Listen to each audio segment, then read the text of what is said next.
sommes le mercredi 10 juillet 2024. Mesdames et messieurs, bonjour et bienvenue sur Télé Djibouti pour suivre cette édition de la mi-journée. Les titres de l'actualité.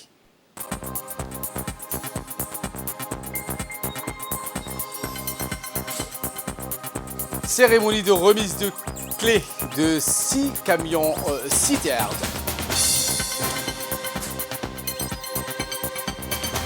Également dans l'actualité de ce 15h, Yamal envoie l'Espagne en finale et la France a été déçue par les joueurs. Voilà pour les sommaires. Merci si vous nous rejoignez sur Télé Djibouti. Le ministère des Affaires sociales et des Solidarités a organisé une cérémonie ce mercredi 10 juillet pour la remise officielle des clés de 6 camions citernes acquis dans le cadre du projet de l'urgence en réponse à la crise de la sécurité alimentaire PURSCA. Cette cérémonie d'envergure a réuni donc le ministre du Travail chargé de la formalisation et de la protection sociale, le ministre des Affaires sociales et des Solidarités par intérim, Omar Abdi Saïd, le ministre de l'Agriculture, de la Pêche et de l'Élevage, Mohamed Ahmed Awale, les préfets de région ainsi que les représentants des organisations concernées. Cette initiative est essentielle pour améliorer la résilience des communautés rurales face aux crises alimentaires et aux sécheresses. Répétées témoignent de l'engagement du gouvernement à garantir la sécurité alimentaire et la qualité de vie de ses concitoyens. Ces 6 camions citernes de 12 mètres cubes remis au ministère de l'Agriculture, de l'Élevage et de la Pêche et des Ressources hydrauliques joueront un rôle crucial en assurant un approvisionnement régulier en eau potable et soutenant l'agriculture locale et l'élevage. Ce projet a été rendu possible par le soutien financier de la Banque mondiale qui a octroyé un don de 20 millions de dollars. Ce partenariat souligne l'importance de solidarité et de la coopération internationale de la promotion du développement durable et de la résilience. Le ministère des Affaires sociales et des Solidarités, à travers cet événement, affirme son engagement à travailler en étroite collaboration avec tous les départements sociaux pour améliorer les conditions de vie des citoyens en mettant particulièrement l'accent sur l'accès à l'eau dans les zones rurales et périurbaines. Pour plus de précisions, écoutons le ministre de l'Agriculture. Immense plaisir de prendre part à cette cérémonie de remise des clés de 6 camions citernes d'une capacité de 12 000 litres destinés à la lutte contre la soif et ce dans le cadre du projet PURSCA. L'objectif de ce projet, c'est d'améliorer l'accès à l'eau, y compris la réhabilitation des infrastructures hydrauliques, l'achat d'équipements pour la réparation, ainsi que l'acquisition et l'exploitation et l'entretien des camions citernes et des véhicules. Il est prévu également une composante amélioration de subsistance des groupes vulnérables. Mais pour le moment aujourd'hui, nous allons procéder à la remise des clés de 6 camions citernes. Avant de terminer, je voudrais remercier au nom du gouvernement la Banque mondiale qui par son financement nous aide concrètement à améliorer les conditions de vie du monde rural. Mais je voudrais dire également les préfets des régions à qui reviennent ces camions, leurs responsabilités quant à leur entretien. La pérennité et le bon fonctionnement de ces camions peuvent devenir vitales aux populations rurales nécessitant un suivi mécanique sérieux. Je voudrais dire également que la région de Karta, région d'Arta, c'est la région la plus difficile. Nous avons procédé au forage de 450 mètres, nous n'avons pas trouvé d'eau.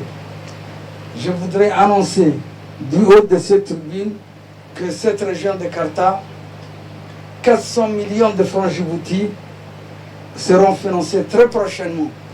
L'appel d'offres est déjà en lancement pour procéder à l'adduction d'eau potable à partir du PK51. On va réaliser un forage, l'adduction d'eau potable de 20 km. Je dis bien de 20 km. 400 millions de francs djibouti. La région de Karta sera soulagée des problèmes de la lutte contre la soif. Le ministre des Affaires sociales et de Solidarité par intérim, M. Omar Abdi Saïd, s'est également exprimé. Voici ses propos. Permettez-moi d'abord d'exprimer ma sincère reconnaissance à tous ceux qui ont contribué à la réalisation de ces projets. Il incarne notre engagement collectif à surmonter les défis de la sécurité alimentaire et à améliorer la qualité de vie de nos concitoyens.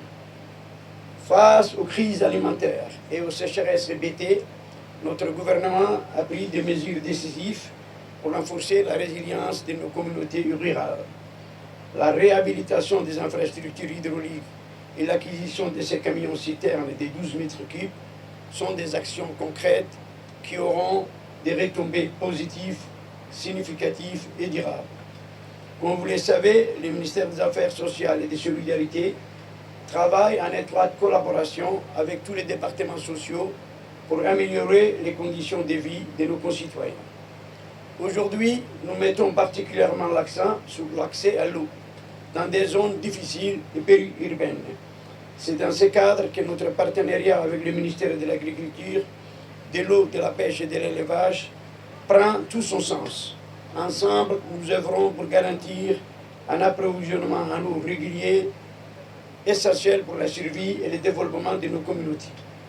Mesdames et messieurs, ces camions-citernes vont transformer la vie de nombreuses familles rurales en garantissant un approvisionnement régulier en eau potable. Cela réduira considérablement la vulnérabilité des populations face aux sécheresses prolongées, améliorant ainsi leur qualité de vie et leur santé. En facilitant l'irrigation et l'abreuvement du bétail, ils aideront à maintenir et à accroître la production agricole et animale, assurant ainsi la sécurité alimentaire et les moyens de subsistance des familles rurales. Cela contribuera à la stabilité économique et sociale de ces communautés. Ces projets n'auraient pu voir le jour sans la contribution du ministère de l'Agriculture, de l'eau et de la pêche, que je remercie ici présent, et de nos partenaires au financement, en particulier la Banque mondiale. Leur soutien indéfectible témoigne de l'importance de la collaboration et de la solidarité comme moteur puissant de développement et de résilience. Nous comptons sur la poursuite de ces efforts conjoints pour garantir le succès et l'impact durable de cette initiative. Et voilà qui nous ramène de parler de cette cérémonie de signature d'un protocole tripartite sous le haut patronage du ministre du Commerce et du Tourisme, M. Mohamed Warsam Diriye. L'Agence nationale du tourisme a organisé aujourd'hui au Sheraton Hotel une cérémonie de signature du protocole tripartite et le lancement d'un projet ambitieux. Une initiative qui est réalisée en collaboration avec l'Agence française de développement, l'AFD, et des Explorers, visant à capturer et distribuer l'inventaire du patrimoine naturel, culturel et humain de Djibouti.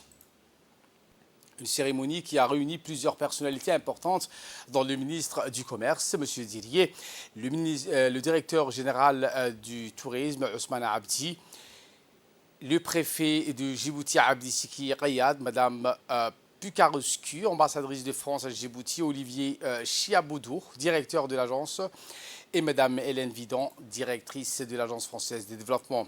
Ce projet est une initiative ambitieuse visant à documenter, préserver et promouvoir la richesse du patrimoine djiboutien, porté par l'Agence nationale du tourisme, l'ANT, en collaboration avec l'Agence française de développement, l'AFD. Ce projet s'inscrit dans une démarche de valorisation des ressources locales. Cette cérémonie qui a débuté avec la présentation du projet d'Olivier Chiaboudour. Développer le tourisme dans sa stratégie de diversification économique. Et par le biais de ce projet, qui est pour nous financièrement un projet assez modeste, mais sur les rendus qui va avoir un impact, je n'en doute pas, assez important, ça nous permet d'apporter cette petite pierre à l'édifice du développement du tourisme à Djibouti. Et à travers un projet qui va bénéficier donc non seulement au gouvernement, mais à l'ensemble des opérateurs privés du secteur, dont un certain nombre sont représentés ici parmi nous aujourd'hui. Je suis fière et je tiens à remercier les équipes de l'AFD et de l'Institut et bien sûr les équipes qui viendront sur le tournage avec Olivier. C'est aussi une action de formation Parce que pour beaucoup de jeunes, alors oui, ils sont à l'aise avec l'image, mais c'est quand même un métier, la production. C'est quand même le documentaire, ça ne s'invente pas. Et donc, beaucoup de jeunes djiboutiens auront l'opportunité de participer à ce tournage, de voir en grandeur nature comment ça se passe, et ensuite pourront reproduire eux-mêmes à leur échelle. Et donc, là aussi, au-delà de l'expérience de partage du projet, on aura des compétences qui resteront à Djibouti. Monsieur donc Ousmane Abdi Mohamed, directeur de l'Agence nationale du tourisme de Djibouti, a indiqué dans son allocution que cette collaboration entre les deux institutions est un avantage significatif pour les projets qui apportera au tourisme et à la culture locale. Voici ses propos. Le partenariat stratégique marque une étape importante dans le développement de la promotion du secteur du tourisme à Djibouti. Grâce à cette collaboration, nous sommes convaincus que nous pourrons mettre en lumière les richesses naturelles, culturelles et touristiques de notre pays et attirer davantage, bien évidemment, des visiteurs sur le marché. L'AFD apportera son soutien financier pour la mise en œuvre de ces projets. Quant à Explorer, fort d'une expérience de renommée internationale, qui financera également les activités de ce projet, mettra en avant les attraits de notre destination à travers sa plateforme en ligne, tout en partageant les films documentaires sur les chaînes internationales et aussi sur d'autres plateformes. Ensemble, bien évidemment, nous travaillerons en synergie pour valoriser ce patrimoine, créer des emplois locaux, stimuler l'économie et renforcer l'image de Djibouti en tant que destination émergente touristique. Ce projet va bien évidemment consolider les actions déjà engagées par l'Agence nationale du tourisme en matière de visibilité de la destination de Djibouti, comme les participations aux salons internationaux de tourisme, aux publications des revues internationales spécialisées du tourisme, ou encore les organisations des voyages de découverte au profit des tours opérateurs pour l'inscription de Djibouti sur la carte internationale du tourisme. Nous tenons à remercier chaleureusement nos partenaires, l'AFD et The Explorer, pour leur engagement et leur confiance. Je suis persuadé que cette collaboration fructueuse ouvrira de nouvelles perspectives pour le tourisme à Djibouti et contribuer à son rayonnement sur la scène internationale. Et pour conclure donc les séries d'interventions, le ministre du Commerce et du Tourisme, M. Mohamed Warsama Djidji, a souligné l'importance stratégique de ce partenariat pour l'avenir du secteur touristique et culturel de Djibouti. Le ministre a exprimé sa gratitude envers tous ses partenaires impliqués pour leur contribution. Voici les propos du ministre Mohamed Warsama Djidji. C'est un honneur d'être présent à vos côtés pour célébrer ces partenariats entre l'Agence nationale de tourisme de Djibouti, l'Agence française de développement AFD et d'Explorer. Ces protocoles que nous signons aujourd'hui marquent le début d'une collaboration prometteuse visant à promouvoir le tourisme à Djibouti. Le tourisme est un secteur vital pour notre économie et notre développement. Djibouti possède une richesse naturelle et culturelle exceptionnelle qui mérite d'être partagée avec le monde entier. Ces partenariats nous permettra de renforcer nos efforts pour mettre en valeur nos atouts touristiques uniques et attirer davantage de visiteurs dans notre magnifique pays. Nous pouvons se réjouir également l'accompagnement des partenaires techniques Explorer qui disposent de toutes les expertises dans la production de contenu et leur division au niveau international avec les meilleurs standards de normes de qualité. Notre objectif est de promouvoir ces potentiels et de faire de Djibouti une destination touristique incontournable dans la région. Pour atteindre cet objectif, notre gouvernement, sous le leadership de son Excellence, le président de la République, M. Ismaël Omar Guelleh, s'est engagé dans une politique visant à développer les investissements des infrastructures touristiques, à promouvoir nos sites naturels et culturels, à renforcer la formation des professionnels du secteur et améliorer l'expérience des visiteurs. L'actualité de ce 15 heures, c'est aussi cette mission de travail du ministre délégué chargé de la décentralisation. Après une journée parisienne marquée par des consultations au plus haut niveau menées auprès des partenaires stratégiques comme l'AFD et Expertise France, le ministre délégué chargé de la décentralisation, M. Qassem Haroun Ali, s'est déplacé à Saintes dans le département des Charentes-Maritimes pour visiter un centre d'enseignement dédié à l'agriculture dénommé Agri-Campus.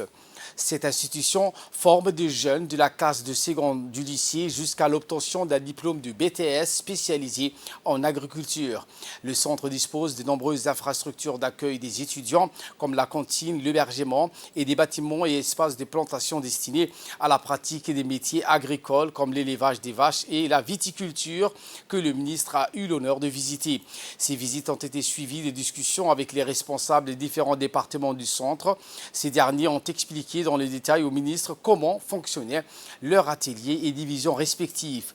Une halte effectuée dans un champ viticole a permis au ministre Haroun de comprendre comment était organisée cette filière et surtout quels étaient les défis auxquels étaient confrontés les gestionnaires de ce champ de raisin et comment il a pu surmonter les difficultés rencontrées lors de son exploitation.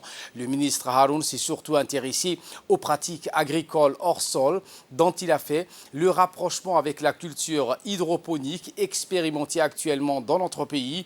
Le ministre s'est aussi entretenu avec la responsable du service départemental de l'agriculture et des forêts des Charentes-Maritimes. Dans cet entretien, le ministre a pris connaissance des missions de ce service qui consiste essentiellement à promouvoir les pratiques agricoles respectueuses de l'environnement et à appuyer les secteurs en difficulté et surtout faire un travail de sensibilisation auprès des agriculteurs et faire en sorte que l'agriculture ne soit pas une activité délaissée. Enfin, le ministre Haroun a terminé sa visite par un entretien avec les responsables du centre d'enseignement de l'agriculture appelé Agri-Campus, avec qui il a longuement discuté de la perspective d'un partenariat entre Agri-Campus et l'Université de Djibouti. Le ministre souhaite développer davantage cette coopération décentralisée qui existe déjà entre les conseils régionaux et le département de la Charente-Maritime. Dans le cadre de cette coopération décentralisée, les conseils régionaux pourront envoyer en formation en agriculture des élus ou des personnes de ressources capables de suivre et d'acquérir des compétences techniques qui pourront être dupliquées aux autres acteurs décentralisés. Rappelons qu'il y a quelques mois, Agri-Campus a entamé des démarches auprès de l'Université de Djibouti et suite à cette rencontre, les deux parties ont convenu de la nécessité de signer une convention de partenariat avant la fin de cette année 2024. Autre actualité de ce 15 heures, cette signature d'un accord de partenariat entre le Maroc et Djibouti dans le domaine de la promotion des droits des personnes handicapées. Ce mardi à Rabat, un accord de partenariat a été signé entre le ministère de Solidarité, de l'Intégration sociale et de la Famille du Maroc et l'Agence nationale des personnes handicapées de notre pays, l'ANPH. Un accord qui a pour objectif principal de partager les expériences dans la promotion des droits des personnes handicapées, notamment en ce qui concerne la qualification des professionnels et des familles pour la prise en charge des personnes handicapées, en particulier celles atteintes de troubles autistiques. Ce partenariat vise également à renforcer la coopération bilatérale entre le Maroc et Djibouti et à faciliter l'échange des pratiques législatives de recherche et d'études dans le domaine des droits des personnes handicapées. Cette initiative représente un engagement significatif de deux parties pour améliorer les conditions de vie et les droits des personnes handicapées en promouvant une approche collaborative et inclusive. Lors de cette mission de travail au Maroc, la délégation djiboutienne dirigée par le directeur général de l'ANPH, M. Doual Saïd Mahmoud, a eu le privilège de visiter le collectif Autisme Maroc. Cette visite a été guidée par Mme Afaf Afnadj, présidente du collectif Autisme Maroc. Le collectif Autisme Maroc, CAM, est un réseau national regroupant environ 84 associations des parents des personnes autistes. Fondé donc en juillet 2006, ce collectif a pour mission principale de promouvoir les droits des personnes autistes en s'inspirant du référentiel du droit de l'homme. Retour à Djibouti, où l'agence djiboutienne des routes, l'ADR, a entamé les travaux de préparation de la déviation temporaire en vue de la construction du pont de la Palmeraie tant attendu.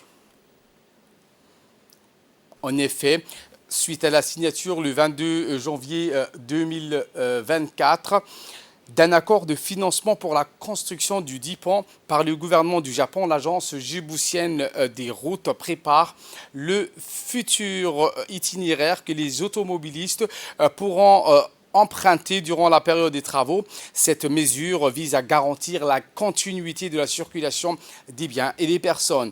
La réalisation de cette infrastructure résiliente de grande envergure reste la priorité du gouvernement et permettra ainsi d'absorber un volume important de véhicules tout en renforçant la sécurité des biens et des personnes. Enfin, l'agence djiboutienne des routes rappelle la stricte nécessité de respecter cette mesure de sécurité mise en place durant la période des travaux. Une cérémonie de signature de convention du partenariat entre le Conseil régional de la ville de l'Unité et l'Organisation internationale des migrants, l'OIM. C'était hier et s'est déroulé au Conseil régional de la ville de l'Unité, une cérémonie de signature de convention de partenariat entre l'Organisation internationale des migrants, représentée par la chef de mission, Madame Tania, et le Conseil régional de Dikil, représenté par le président du Conseil régional en personne, Monsieur Mahad Hussein Ahmed. Outre le président du CRD et la représentante de l'OIM, on prépare à cette cérémonie le préfet de la région, Hassan Abdi Roblé, des membres du bureau exécutif du Conseil régional, des hauts cadres de l'OIM. Ensuite, ce fut le tour du préfet de prendre la parole dans une allocution faite à l'occasion.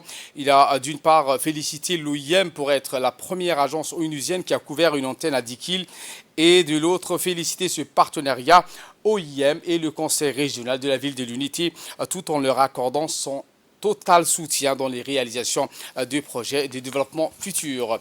Il a également rassuré l'exécutif régional de son soutien absolu afin de les accompagner dans le processus de mise en œuvre du plan de développement régional de Dikil pour les périodes 2021-2025.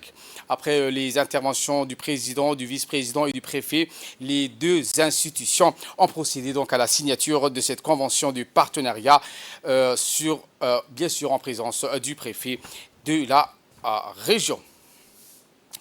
Notre équipe de reporters donc, ont pu interviewer les autorités présentes sur place. Voici leurs propos.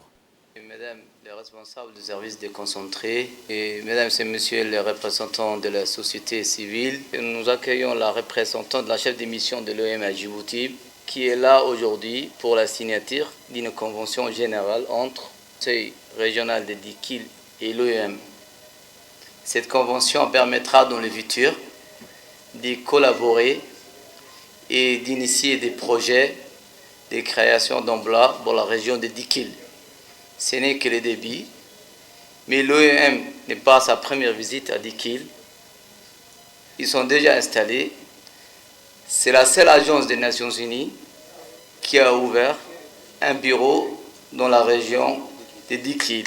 Permettra d'approfondir la collaboration entre la région de Dikil et l'OIM. Les mandats de l'OIM, comme vous le savez, est la gestion de l'immigration illégale, mais cela ne leur empêche pas de travailler avec les institutions de la région de Dikil concernant les activités génératrices de revenus pour les immigrés et pour la population locale. Nous remercions encore la chef de mission et le système des Nations Unies à Djibouti d'avoir choisi Dikil pour inaugurer ces bureaux de l'OIM. L'OIM et le Conseil régional ont le total soutien de l'État dont je représente à Dikil. Madame la chef de mission, soyez la bienvenue dans la région de l'Unité. Écoutons à présent la chef de mission de l'Organisation internationale de migration, Madame Tania. Chaleureux, ça m'a vraiment touché d'arriver et de voir tout ce que vous avez préparé pour nous accueillir aujourd'hui.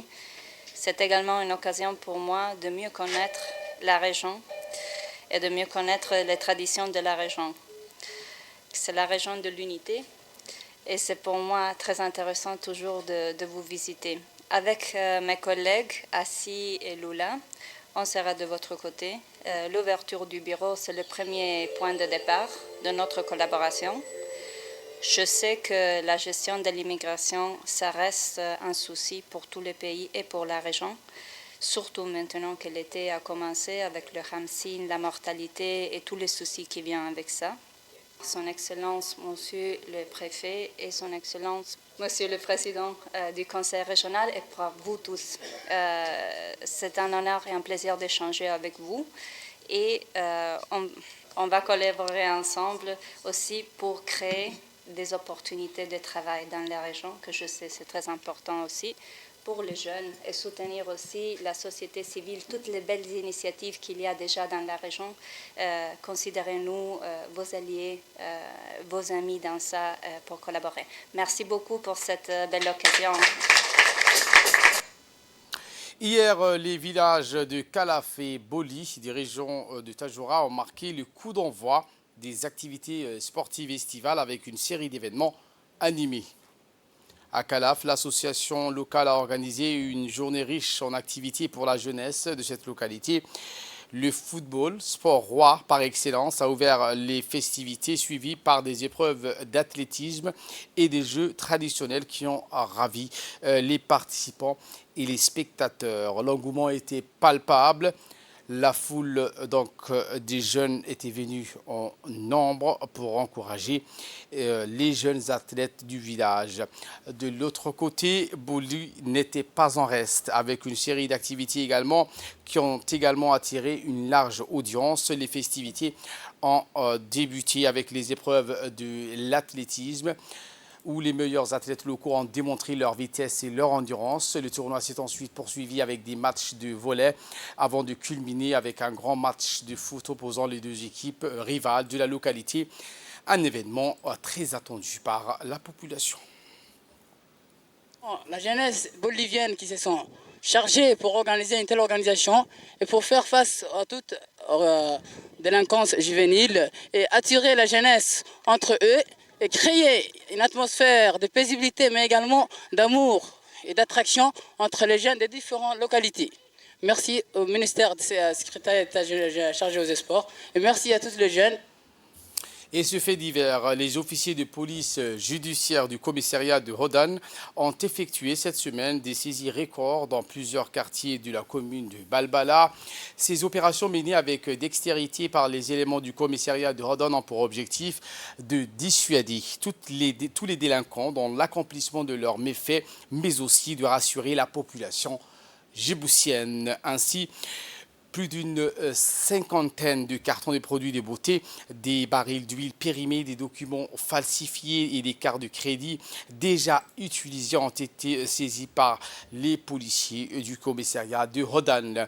Il est essentiel de rappeler que la police nationale ne ménagera aucunement ses efforts pour arrêter tous les malfaiteurs qui tenteront de nuire à notre population. Pour plus de précision, donc écoutons la déclaration du sous-lieutenant Hamda Mohamed Ali qui s'est exprimé au micro de la presse. Au cours de cette semaine, les enquêteurs de la commune de Balbala ont été saisis de plusieurs affaires, vente et détention illégale de produits cosmétiques issus de la contrebande. Dans cette affaire, avons saisi 60 cartons et plusieurs sachets contenant des produits cosmétiques de différentes marques. Par la même occasion, sommes saisis de 2 affaires de faux et usage de faux de documents administratifs. Les auteurs de ces faits utilisaient le même mode opératoire, à savoir la contrefaçon des documents administratifs. En outre, nous avons pris en flagrant délit un véhicule déchargeant une quantité assez importante de l'huile périmée destinée à la vente illégale. Enfin, un individu a été arrêté en flagrant délit pour vente de cartes de crédit falsifiées. Le suspect reconstituait de cartes de crédit usagées pour revendre à nouveau. En conclusion, les auteurs de ces faits ont été déférés au parquet pour répondre de leurs actes. En nouvelle du monde, cette fois, l'hôpital indonésien de Gaza a débordé de blessés. L'hôpital situé dans le nord de la bande de Gaza est devenu le principal établissement médical fonctionnel dans la moitié nord de l'enclave palestinienne, alors que l'armée israélienne a intensifié son offensive sur la ville de Gaza et forcé la fermeture de nombreux hôpitaux et cliniques dans la région. Des dizaines de patients ont été traités à l'hôpital après la fermeture du principal établissement médical de la ville de Gaza. C'est ce qu'a déclaré le directeur de l'hôpital, Marwan Al-Sultan. La situation est catastrophique et n'augure rien de bon, a-t-il déclaré, ajoutant que les patients étaient en danger en raison de la pénurie de carburant nécessaire au fonctionnement des générateurs électriques. Il a indiqué que l'hôpital avait reçu 80 patients et blessés de l'hôpital Al-Hali, situé dans la partie orientale de la ville de Gaza, qui a été fermée en raison des combats intenses entre Israël et les militants palestiniens. Le bombardement israélien du Bouréji dans la bande de Gaza a tué hier au moins 4 enfants et on a blessé 4 autres selon les autorités hospitalières. Les corps ont été transportés à l'hôpital Al-Aqsa dans la ville centrale de Deir al-Balah. La guerre a tué plus de 38 000 personnes à Gaza selon le ministère de la Santé. Voilà pour l'essentiel de ce 15h. Merci à vous de nous avoir suivis et très bon suivi des programmes sur Télé Djibouti.